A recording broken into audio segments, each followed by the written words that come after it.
alone now. Put me in the dark, so won't get lost now. To the moonlight, I see.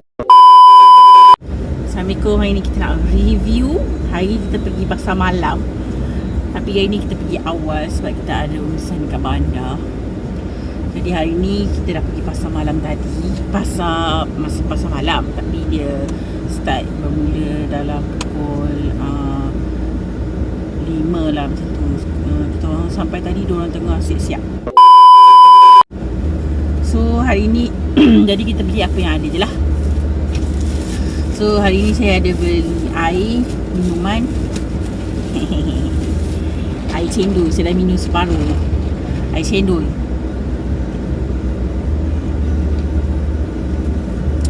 Cendol. Lepas tu air ni, air lain pisang. Dan tempat biasa kita orang pergi beli tu, biasa kalau kita orang pergi beli kat situ kan, mesti ada makcik tu dia bagi air lebih satu, dia bagi air keladi. Mesti setiap kali kalau kita orang beli kat situ, mesti makcik tu akan bagilah. Semoga murah rezeki makcik tu. Okey. Yang kedua, beli ni cakoi. No. Sekejap ni.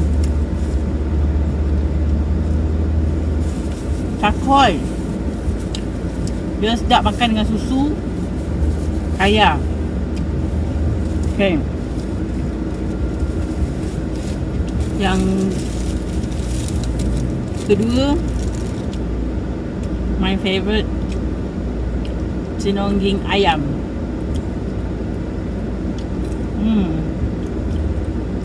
Saya suka beli kat orang ni sebab korang tengok dia punya cenongging dia bersih tau. So kita boleh terus makan je. Kita tak payah dah nak buang-buang benda tu. Makan dengan tulang je saya. Tu yang bestnya beli kat abang ni dia jual. Dia bukan jual cenongging je, dia ada jual sate macam ayam pedal macam ni, cenongging kepak. Ni ayam madu.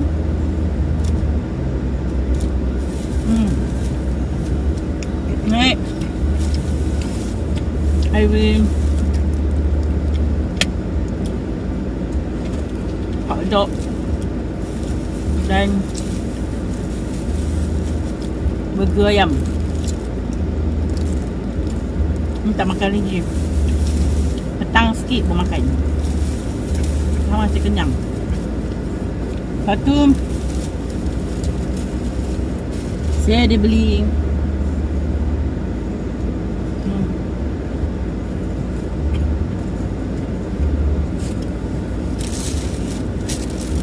ni pulut panggang.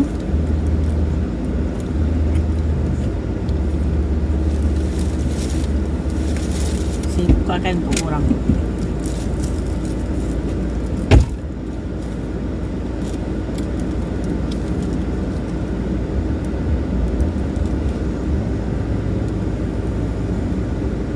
Sedap kan?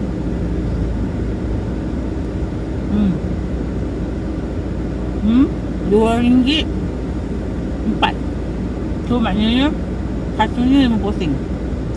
Kalau kat tempat korang berapa ringgit? Dalam dia ada isi ikan.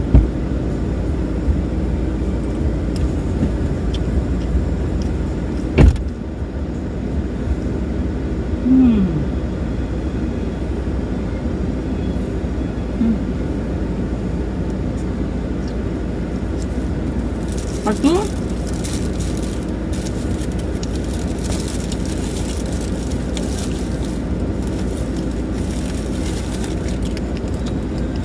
saya beli badak berendam. Nanti saya makan kemudian.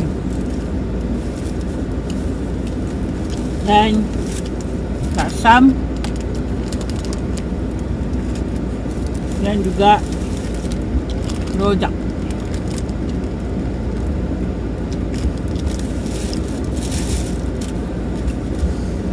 Dan saya beli ayam mentah untuk dimasak. So itu sajalah review kita hari ini. Bye bye.